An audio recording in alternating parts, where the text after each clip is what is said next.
noon at ngayon.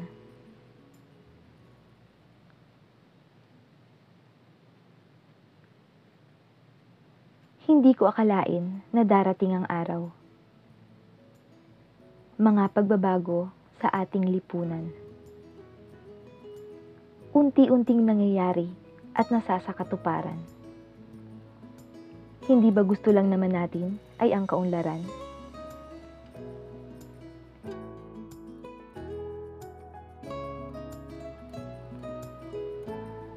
Kaya hindi na ako magtataka pa kung madami akong makikitang kakaiba.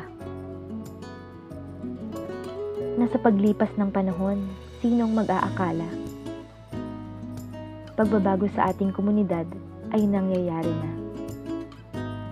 Noon, sipa, patintero at luksong tinik ang libangan. Ngayon ay puro na cellphone at computer ang laging hanap ng mga kabataan. Hindi na naghihiyawan sa kalye habang naglalaro ng tagu-taguan. Hindi mo ba namimiss ang ganyang mga tawanan?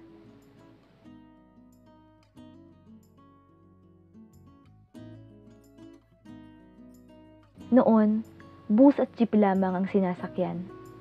Ngayon ay mayroon ng kotse na para sa kanila ay talagang komportable kong sakyan. Wala ka nang makikitang naglalakad sa daan. Sapagkat mayroon ng scooter na ginagamit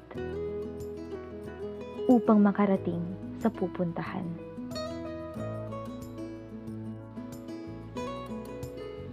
Madami man ang mga pagbabago. Ang mahalaga ay natututo tayo.